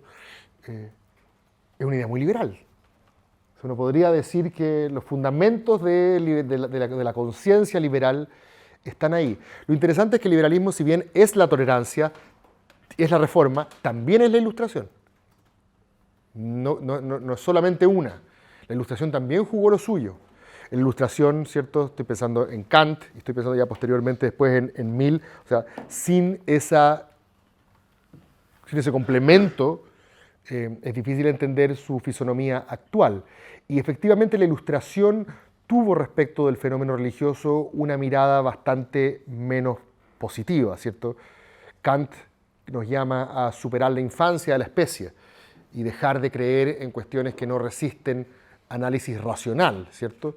Y el liberalismo se transforma entonces en una herramienta para mejorar el mundo a través de la mano humana, ¿cierto? Un proyecto secular para mejorar el mundo. Y es entendible que hasta cierto punto eso haya generado una onda de hostilidad frente a una serie de autoridades tradicionales y sobre todo, esto es una cuestión que puede sonar muy etimológica, pero yo creo que es interesante, aunque más que etimológica, semántica, el reclamar la autonomía, autónomos, yo me doy mi propia norma, es el liberalismo kantiano, versus lo que en su momento se vio como heterónomo, como que otro te da heteronomos, que otro te da la norma. El problema de la ilustración con la iglesia, el problema de la ilustración con la religión, es que se entendía como un código moral que venía dictado por otros, donde tú no tenías la autonomía para dictar tu propia norma. Ahora, la relación entre Kant y la religión también es una relación compleja, ¿cierto? Hay gente que dice que, creo que Schopenhauer que decía que Kant cuando inventa su filosofía moral, ¿cierto? Es como el tipo que va a un baile de máscaras y baila toda la noche con una mujer enmascarada, fascinado, solo para darse cuenta al final de la velada, cuando ella se saca la máscara, que era su mujer. O sea, y aquí en este caso el tipo sería Kant y la mujer sería el cristianismo. O sea, Kant inventó toda una filosofía a través de la cual vamos a llegar más o menos a los mismos principios que habríamos llegado con el cristianismo, que es básicamente trata a los demás como te gustaría que te trataran. O sea, la regla de oro finalmente está, ¿cierto?, en la base de todas. Acá, acá y acá. ¿Alguna vez concluiste que el liberalismo presume existencialismo? No. No necesariamente. Lo que pasa es que aquí también es importante distinguir entre dos liberalismos y por eso la introducción que hacía Pedro me parece que es interesante hacer un matiz cuando habló de ateos fuera del closet. Yo puedo tener mi concepción de la vida buena, A, B, C, D, la que sea. Y el liberalismo en un sentido político, ¿cierto?, es un marco a través del cual todas estas distintas concepciones de la vida buena participan, ¿cierto?, discuten, pueblan, ¿cierto?, la sociedad, discuten en las universidades, discuten en las juntas de vecinos, discuten en los partidos políticos, discuten en una serie de cuerpos intermedios, como se les llama acá, ¿cierto? Esta es una visión del liberalismo, estoy hablando del liberalismo político, para distinguirlo del liberalismo sustantivo, liberalismo kantiano, liberalismo miliano. Esos liberalismos que son doctrinas comprensivas, te dicen cómo vivir la vida. Yo me estoy refiriendo al liberalismo al cual yo me refiero, es un liberalismo político, es decir, que funciona básicamente como un rayado de cancha. Y dentro del rayado de cancha, las reglas del torneo, que no son neutras necesariamente, son reglas del torneo y alguien las escribió y puede que a algunos equipos les vaya mejor con esas reglas que a otros, ¿cierto? Eso no lo niego, no son reglas completamente neutrales, pero son imparciales respecto de que no predeterminan el resultado del torneo, ¿cierto? En principio. Puede ganar cualquier equipo en la medida de que consiga los votos, en este caso meta los goles. El existencialismo es un equipo. El libertarianismo es un equipo. El utilitarismo es un equipo. El cristianismo es un equipo. Rawls decía que cualquier versión moderada de cristianismo, judaísmo y islam son perfectamente compatibles con una democracia constitucional que nosotros llamamos liberalismo político. Son equipos que juegan este torneo. Pero la conciencia del sujeto liberal en su intimidad, en su propia conciencia, todavía me... Es que no existe el juguete, es que desde este punto de vista liberal no existe el sujeto liberal. Desde una concepción sustantiva, sí, pero ahí me decís que cuál. Para el kantianismo hay una cierta visión de la vida buena, ¿cierto? Si yo, por ejemplo, me defino a mí como miliano. Yo creo que experimentar la mayor cantidad de cuestiones en la vida es algo positivo, ¿cierto? Por sobre visiones más tradicionalistas. Esa es la forma como yo le encuentro sentido a mis días en este mundo. Otra alternativa es haberme vuelto existencialista, ¿cierto? Y está bien, pero eso es lo que le da sentido a mi vida. Esa no es la manera como yo organizo el poder. Esa no es la manera como yo justifico la coerción. La gracia del liberalismo es que le dice al que tiene el poder coercitivo, usted para aplicármelo a mí, vaya que necesite una buena justificación. Y lo que el liberalismo político hace es, entréguenos una razón pública que sea accesible a la inteligencia de todos nosotros, y cuando digamos, ok, más o menos es una regla aceptable, perfecto, aplique la coerción. Pero fuera de eso, yo voy a seguir tratando de encontrar la felicidad, el santo grial de mi vida, el sentido, el significado, ponle el nombre que queráis, a través de los medios que tengan. Y por eso esta discusión si se puede ser liberal o católico, en un cierto sentido, todo depende de los planos. Se puede ser liberal en lo político y católico en lo metafísico. El liberalismo político no te exige ninguna metafísica. Lo que sí que te exige es que respetéis las reglas. Y entre esas reglas es, cuando los católicos lleguen al poder, no fusionen el Estado con la Iglesia, ¿cierto? O sea, hay ciertas reglas, ¿cierto? Pero fuera de eso, todos canchas. Cuando algunos sectores hablan del derecho preferente de los padres de educar a sus hijos, volviendo un poco a la discusión con los Amish, entonces, suponiendo que pasa eso, alguien podría, pese a que es obligatorio completar cuarto medio en Chile, podría sacar a su hijo en séptimo básico y meterle una pseudo religión que creó y decir que al final es su derecho. Lo estás diciendo con indignación. O sea, lo pregunto. Bueno, CC2, Estoy medio enfermo, entonces cualquier cosa CC2, que tú no la experimentaste porque estabas en el colegio, la Constitución de Kast, ¿cierto? Trató de, bueno, hizo dos cosas muy interesantes.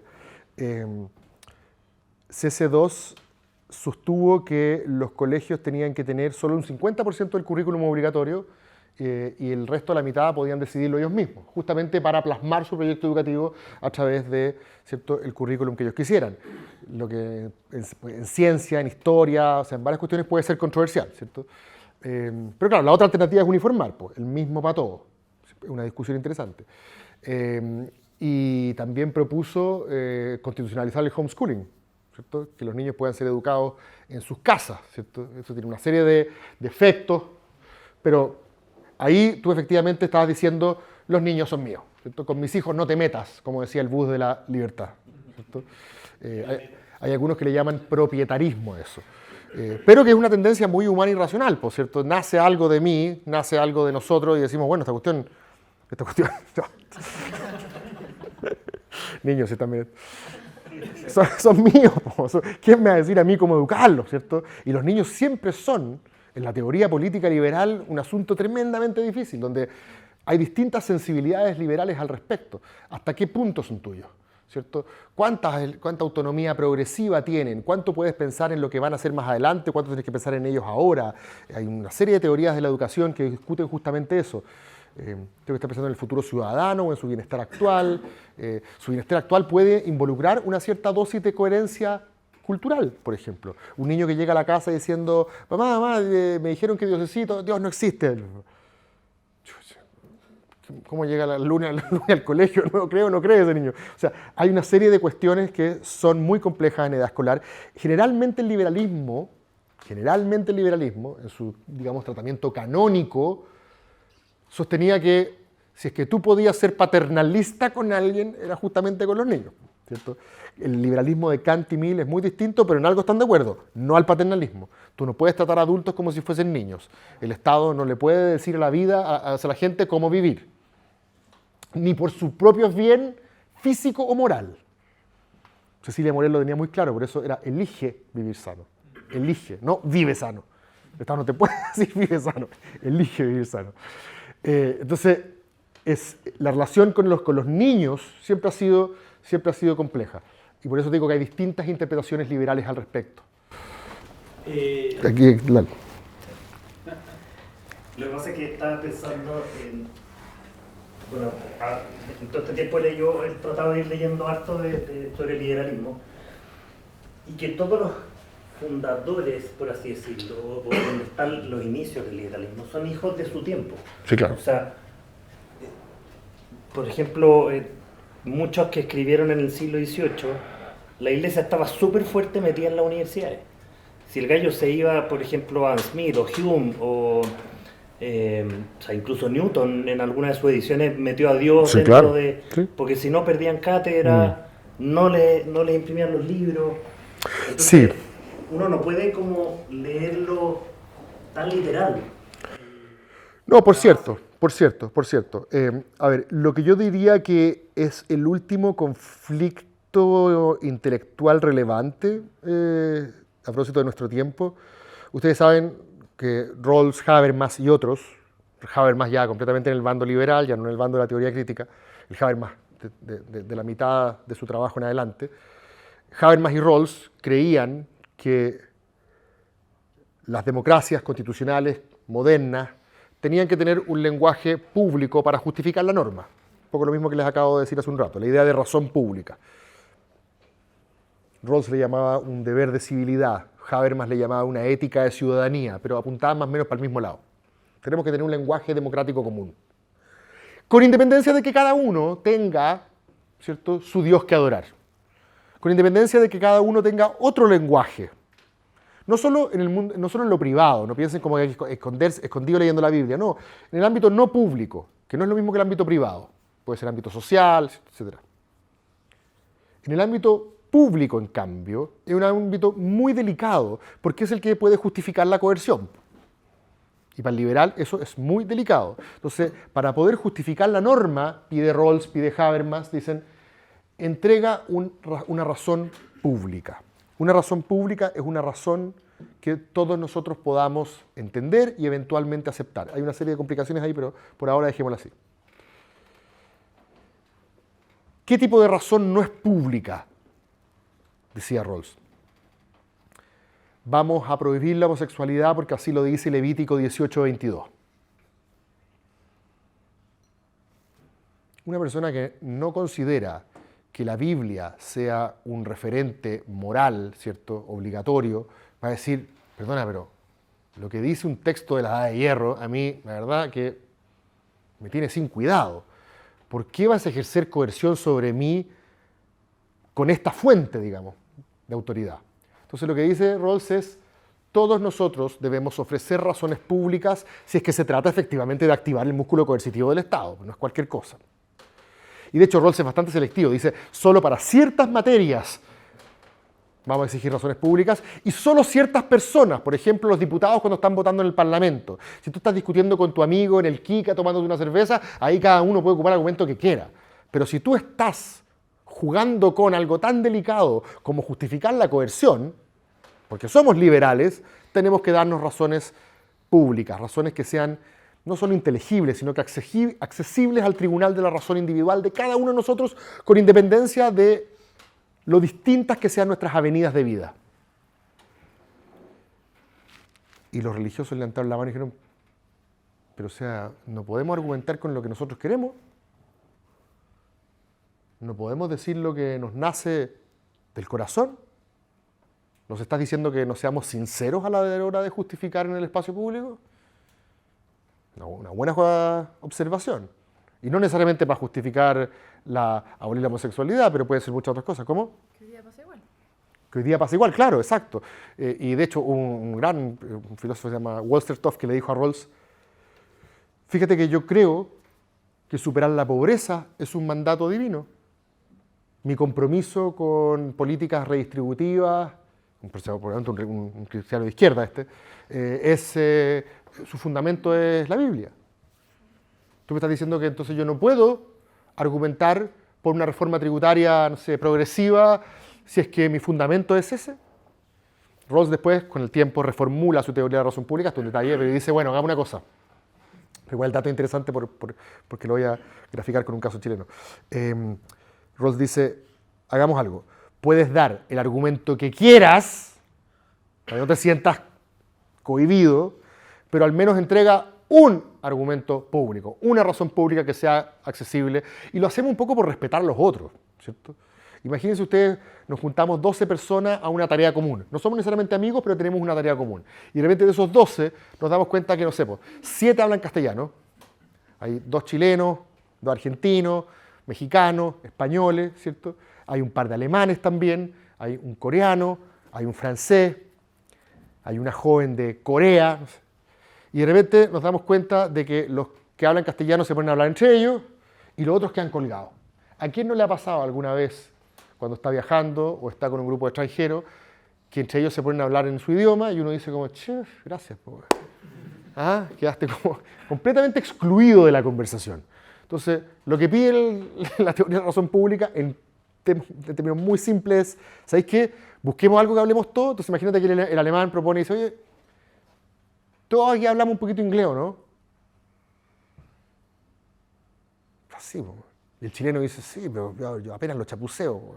El chileno se queja porque dice, cuando yo me dé a expresar en inglés, me voy a dar a expresar en forma menos genuina, menos convincente, ¿cierto? Nada, ¿cachai? Cuando uno piensa algo en otro idioma y lo dice y resulta un cuarto de inteligente de lo que sonaba en tu cabeza, ¿cierto? Entonces, las personas religiosas se quejan y dicen, pero espérate, me estás imponiendo a mí un cierto deber. Habermas le llama un deber de traducción. Todos tenemos que traducirnos, no solamente los religiosos traducir sus argumentos al lenguaje público, sino que los que no son creyentes también tienen que tratar de traducirlo al lenguaje de los otros. Habermas es un poco más demandante en ese sentido. Pero básicamente el ejemplo es, todos si pueden hablar un poquito de inglés, entonces todos se ponen a hablar en esa especie de lengua franca, en la cual nadie va a estar excluido. Entonces lo hacemos por respeto al otro. ¿Cómo hablar de un mínimo común? Bueno, la idea de mínimo común es muy liberal, ¿cierto? La idea de razón pública apela justamente a eso. Cada uno, dice Rawls, en una sociedad pluralista tiene su doctrina comprensiva. Doctrina comprensiva es la manera fancy de llamar a la filosofía que guía tu vida. Para algunos esa filosofía es religiosa, Para otros esa filosofía será kantiana, para otros será utilitaria, para otros será vegana, para otros será el feminismo, para otros será el New Age, para otros será la filosofía Jedi. Cada uno tiene una forma de entender el mundo. Quizás esa forma de ver el mundo no es tan así como con un perímetro conceptual tan delimitado, a veces es un patchwork, a veces agarramos un poco de una cosa y un poco de otra, pero todos tenemos más o menos una filosofía que nos guía en la vida, ¿cierto? Y probablemente gran parte de ustedes, aunque no sean creyentes, pertenecen a una cierta cultura cristiana donde más o menos hay una cierta idea de cómo se vive una vida buena, ¿cierto? A eso Rawls le llama una doctrina comprensiva, la doctrina que trata de contestar las preguntas relevantes, de dónde venimos, para dónde vamos, cómo vivir una vida moral.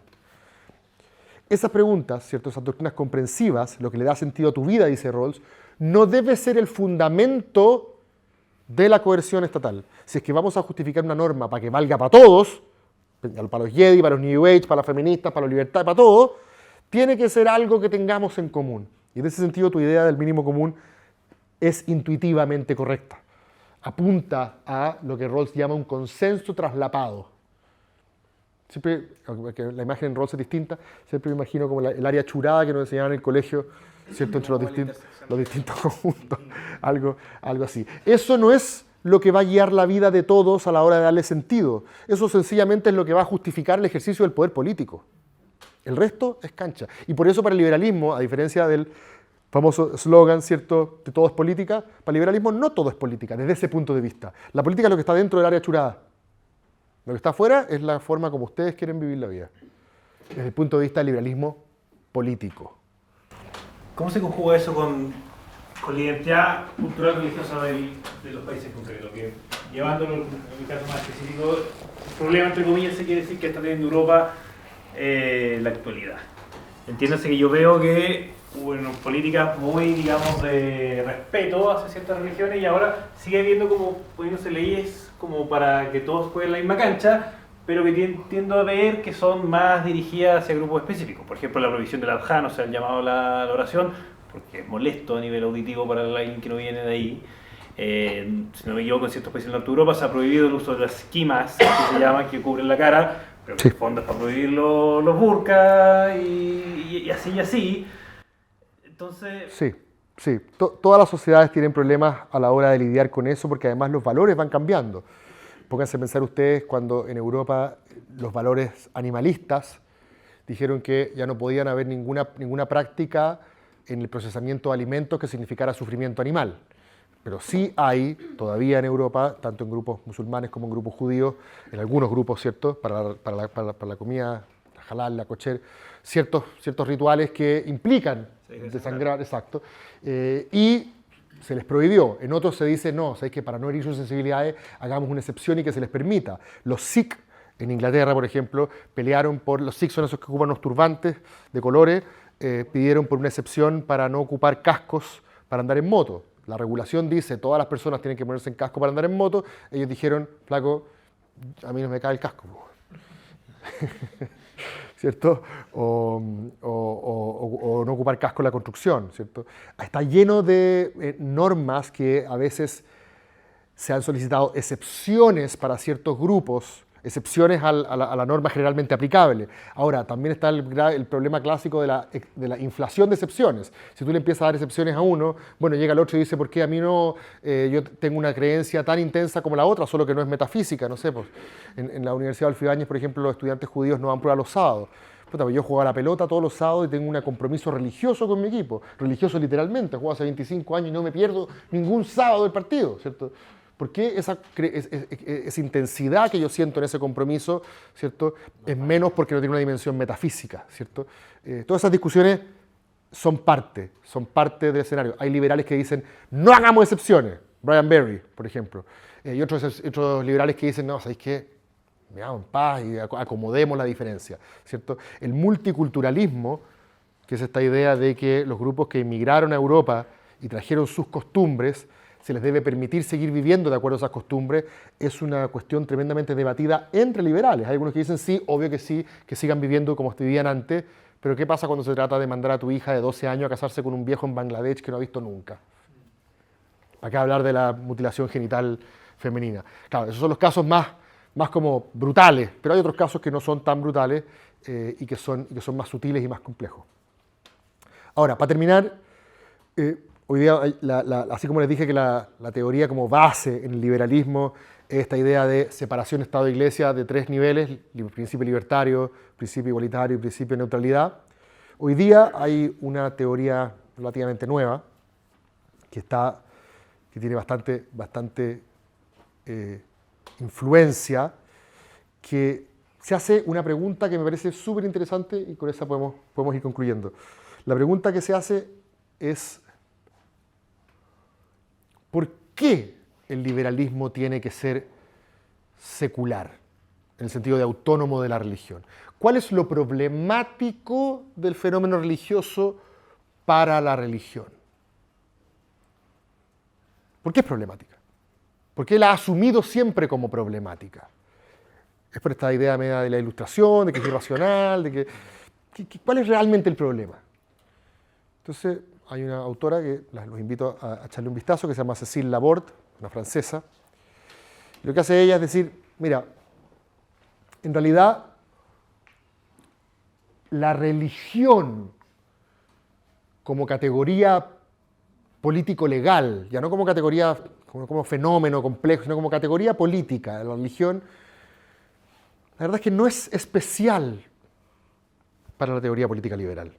La religión, como el deporte, como la ciencia, o sea, no es problemática, pero hay aspectos de la religión que son problemáticos para el Estado liberal.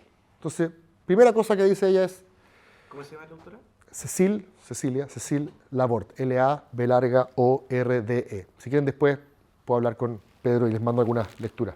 Estos en todo caso están en mi libro sobre liberalismo, en el capítulo sobre religión está esto.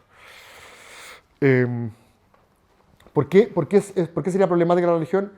Primera razón, dice ella, porque un Estado liberal es un Estado justificable, ¿cierto? Lo que hablamos recién, justificar la norma. El liberalismo es un proyecto justificatorio. No es de menos Estado, menos impuestos, chao. Eso puede ser consecuencia de... El liberalismo es un proyecto justificatorio, un proyecto que trata de justificar la norma. ¿Por qué? Porque nos tomamos súper en serio cuando a alguien lo obligan a hacer algo que no quiere hacer, ¿cierto? El liberalismo es un proyecto esencialmente justificatorio. Entonces, el Estado justificable tiene un problema con una dimensión religiosa, que es cuando el argumento religioso no es accesible, como el ejemplo que les puse recién del Levítico 18:22. Si yo voy a prohibirle a los homosexuales vivir su sexualidad porque lo dice un argumento inaccesible, entonces la norma no es justificable. No está justificada. ¿Me entienden? Entonces el problema del liberalismo no es con la religión per se, es con una dimensión de la religión que le vamos a llamar la inaccesibilidad. ¿Vale? Ahora, no es el único argumento inaccesible. No es la religión la única que provee un argumento inaccesible. Si yo mañana me despierto y digo, vamos a comprar una casa. ¿Por qué? Porque lo soñé, weón. Es igualmente inaccesible. Es que me tiré las cartas del tarot, puede que hay un esotérico aquí, sorry si ofendo a las ciencias ocultas, pero no sé, la numerología o la quiromancia. Si me lo dice el tipo en la feria, me sacó los chakras, me alineó los chakras, no sé qué hizo con los chakras, pero me dijo, vota a favor de la mega reforma. Y yo voté a favor de la mega reforma porque me lo dijeron los números, la numerología. Ah, claro, exacto. Claro, exacto, me hablaron en sueño y yo por eso me levanté y aprobé la mega reforma. Es un argumento inaccesible, ¿se entiende? Entonces, lo que dice ella es súper interesante, dice, el problema es con la inaccesibilidad de los argumentos. La religión provee de argumentos inaccesibles, pero no son todos inaccesibles, ni es la única que entrega argumentos inaccesibles. ¿Me cachan? Y la naturaleza humana, como la idea de que la presunción de la existencia de una naturaleza humana no es lo inaccesible por antonomasia y está contenido en toda forma de religión.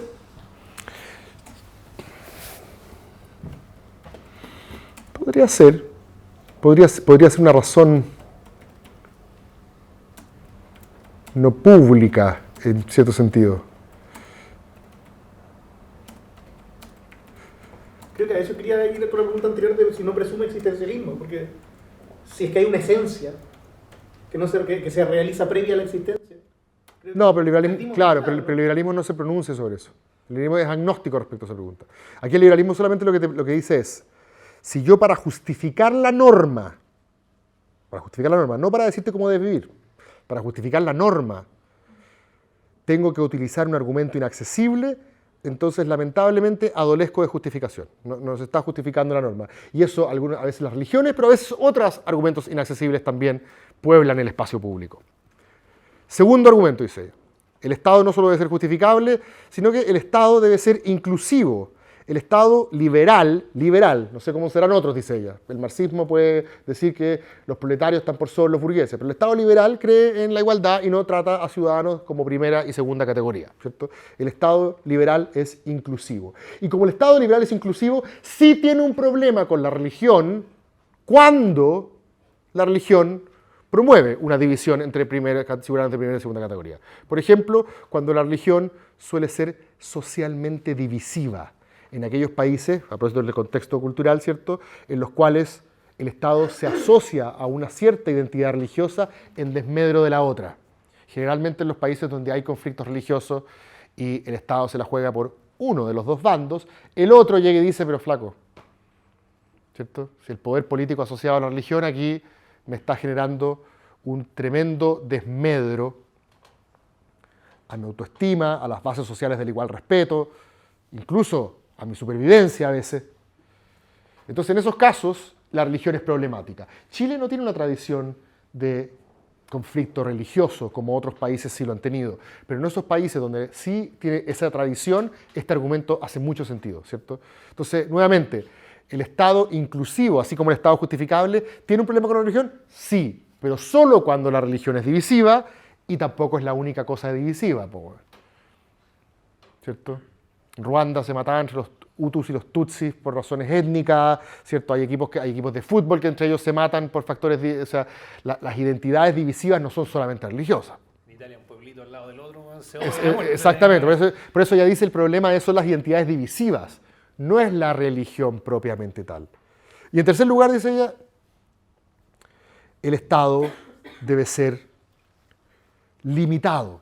El Estado liberal no pretende regular la conducta de las personas en todos sus aspectos. Qué hacen cuando se levantan, qué comen, cómo se visten, qué escuchan, qué deporte practican, ¿cierto? Y la religión, a veces, en ciertas versiones, sí tiene una especie de ambición comprensiva, una ambición de regular todos los aspectos de la vida, ¿cierto? Hay algunas más que otras, seguramente ustedes lo saben. Hay algunas que son súper relajadas y dicen se queda lo mismo todo, y otras que se preocupan qué comes, cuándo comes, cuántos días rezas, para dónde rezas, qué hiciste el sábado y otras, ¿cierto? Entonces, nuevamente, ella dice, el problema entonces del Estado limitado, un rasgo del Estado liberal, no es con la religión per se, es con cierta dimensión comprensiva de la religión. ¿Me entiende más o menos la dinámica, ¿no? O sea, lo que ella finalmente dice es, en la medida de que el Estado siga siendo justificable, de que el Estado siga siendo inclusivo, de que el Estado siga siendo limitado y soberano democráticamente, es decir, sea la gente la que decida y no una autoridad religiosa, puede haber más o menos religión.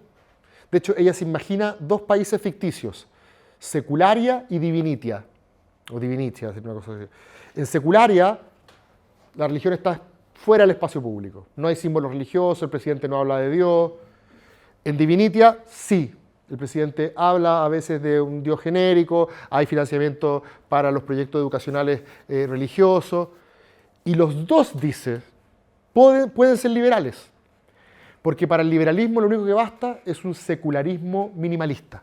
En la medida que ese secularismo minimalista, que es el que exige Estado justificado, Estado inclusivo y Estado limitado, en la medida que esas tres cosas pasen, puede haber religión, incluso en el espacio público, puede haberla como puede no haberla. Pero no es la religión el problema, no es la religión el drama. Son ciertas dimensiones de la religión que son problemáticas para el liberalismo, porque son esas dimensiones las problemáticas, no es la religión misma. ¿Me siguen o no?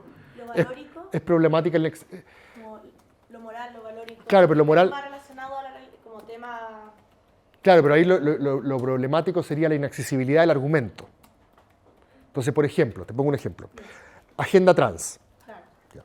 Agenda trans. Si es que tu argumento, ¿cierto?, es que Dios te dio una cierta identidad de género y tú no tienes derecho a cambiarla. Tú dirías, perdón, este es un argumento inaccesible, primera categoría, fuera. Pero si yo digo que la psicología, porque el lenguaje de la ciencia como razón pública es otro de mis temas y es muy interesante, si mañana la Asociación de Psicología te demuestra que efectivamente hay niños que a los 8 años no pueden tomar la decisión de una terapia de cambio de género porque hay evidencia que muestra que a los 13 pueden cambiar de opinión, no es una terapia tan, digamos, bastante invasiva, digamos, como para cambiar de opinión. Entonces, ese argumento, por ejemplo, podría ser secular a pesar de que está imbuido en una conversación que nosotros le llamamos valórica. ¿Cachai? Eso sería más o menos un ejemplo. No, y quería pensar el caso de Piñera.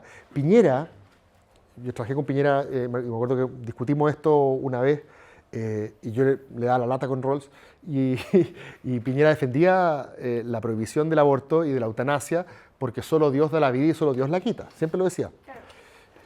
Y una vez publicó en el Mercurio su posición al respecto, ¿cierto? Y yo me acuerdo que le conté el proviso de Rawls que decía, puedes dar todas las razones que quieras, pero al menos algunas que sean públicas. Y él efectivamente así lo hizo y partía diciendo, mi primera razón para oponerme es porque soy católico, pero después hacía un esfuerzo, estoy consciente de eso, él hacía un esfuerzo por después entregar razones que no estuviesen codificadas en lenguaje religioso para que pudiesen ser ofrecidas como argumentos racionales y eventualmente públicos.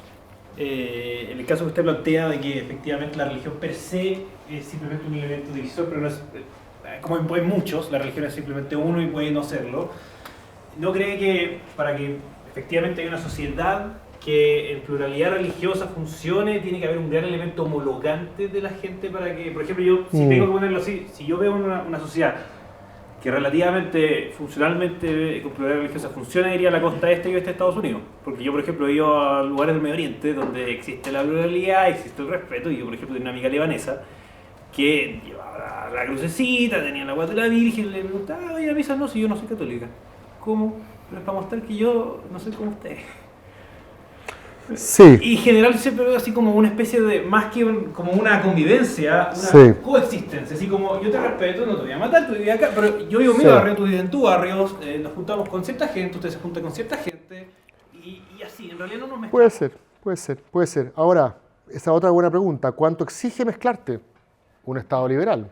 En principio, si adoptamos esta visión más del archipiélago, no hay una obligación de mezclarse. La otra pregunta que yo creo que yo pensé que para allá al principio, este debate Ratzinger-Habermas, que esta idea de cuánto requieren las sociedades liberales contemporáneas una cultura o un sustrato ético común y cuánto pueden funcionar, si es que son tan pluralistas, con gente que tiene distintas concepciones de la vida buena y por lo tanto lo único que tienen en común es un set de reglas, ¿cierto?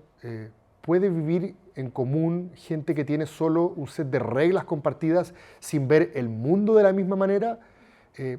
Yo creo que en principio un liberal debiese contestar que sí, que bastan las reglas. En principio bastan las reglas. Por supuesto que una cultura común contribuye. Y en parte porque esas reglas no es solamente un andamio. Esas reglas tienen, ¿cierto? Y trasuntan una cierta ética, una ética bastante modesta y básica, ¿cierto? Una concepción de la vida buena delgada, como le llaman algunos liberales, ¿cierto? Que no es enteramente neutra, digamos, es imparcial respecto a los equipos que la juegan, pero sí trasunta una serie de valores. Volviendo un poco a Chile, además de eutanasia y aborto libre, ¿crees que a la Iglesia le queda algún otro tema o son esas las últimas como batallas? No sé, la agenda trans fue como la que estuvo de moda hace poco, no sé en qué va a terminar eso. Claro, pueden haber discusiones como esas que sean más complejas.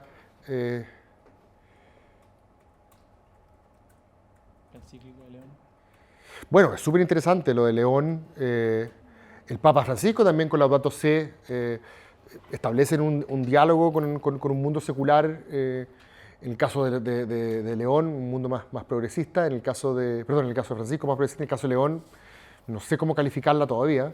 No sé. Pero sí, o sea, en principio yo veo mucho espacio para la acomodación, y no porque me esté poniendo más viejo y condescendiente y menos militante, claramente soy menos militante, pero creo que el liberalismo es efectivamente, si lo pensamos como un set de reglas, tiene cierta plasticidad para acomodar distintas participaciones de la religión en la esfera pública, porque de la esfera privada está claro que no hay duda, cada uno aquí, pero en la esfera pública creo que se pueden acomodar. Yo, por ejemplo, creía que era más, esto es una cuestión que interesante, puede ser paradójico, yo creía que era más problemático el pesebre en la moneda cuando el ateísmo era una comunidad más chica. Ahora que veo que no es una comunidad tan chica, ni tan desmejorada culturalmente, o sea, una comunidad de hombres blancos, educados, ¿cierto?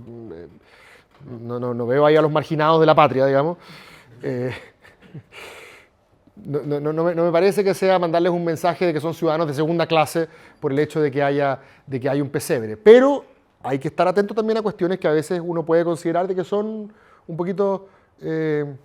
no ocupo esa palabra, yo como que te violenta todo, pero pueden haber cuestiones que ciertos grupos consideran ofensivas porque el que tiene el poder, de alguna manera, tiene la responsabilidad de hacernos que todos nos sintamos parte del mismo proyecto, del mismo barco, más o menos. Entonces, cuando tú estás permanentemente diciéndole, y tú no, ¿cierto? Esto de ustedes, a los creyentes, ¿cierto?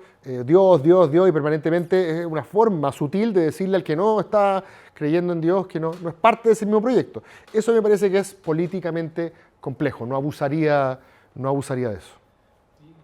Y cuando como el liberalismo político agnóstico raya la cancha, da las reglas y el resto juega como quiere jugar, en la arena política el liberalismo no pierde un poco como control contra grupos que aprovechan ese como agnosticismo del liberalismo para hacer bases más duras, radicalizar, bueno, Europa contra el Islam. Lo que pasa es que esta cuestión es súper interesante, porque efectivamente ese es un problema del liberalismo siempre. La filosofía liberal siempre tiene ese problema. Pero hoy día, por ejemplo, pensar, es que voy a ocupar una frase de Charles Taylor, pensar en el liberalismo incluso como el rayado de cancha, ya es un credo combatiente frente a alternativas que no creen que debe haber un rayado de cancha imparcial. Por ejemplo, ustedes, y con esto termino, ustedes seguramente han visto lo que está pasando en Estados Unidos, donde en torno a Trump se está generando una especie de movimiento intelectual que algunos han llamado como postliberalismo. Adrián Vermule, Patrick Dinen, ¿cierto? Que le gusta mucho a mis amigos del IES. Bueno, estos pensadores, el proyecto postliberal pretende varias cosas. Primero, le echa la culpa al liberalismo de todos los males del mundo moderno, por lo que ellos llaman el individualismo, ¿cierto? El individualismo para ellos es tan problemático que partió por dejarte elegir la marca del yogur y te dijo que tú eras la medida de todo y hoy día te deja elegir hasta tu género, metiéndose con las reglas de Dios. Y por eso también mis amigos del IES, todos escribieron 2 o 3 columnas del problema trans, por lo menos, cada uno. Y después sacaron un volumen conjunto. Porque efectivamente creen que esta pretensión de autonomía total, ¿cierto?, termina violando las leyes objetivas de Dios, ¿cierto? Y no solo hay una crítica al individualismo liberal en este proyecto postliberal, sino también hay un rechazo a la imparcialidad o a la neutralidad a favor de la reivindicación del cristianismo como coordenada moral central. Y por lo tanto, este proyecto postliberal cree que los estados sí deben promover una visión de la vida buena cristiana. Ese es un proyecto alternativo a este liberalismo, incluso concebido en forma insípida como rayado de cancha. Así que sí, yo veo alternativas a esto, pero es una buena pregunta que ha siempre complicado a los liberales. Pues. Si tú estás a cargo de las reglas del juego, ¿cuándo te vas a poner la camiseta de tu equipo y patear para el arco? Pues? O tenés, ¿cómo se llama? Vocación de árbitro. Fome ser el árbitro, pues. ¿Cierto? pero es un problema inexcavable, es un problema que siempre va a estar ahí. Ya, muchachos, muchas gracias por todo.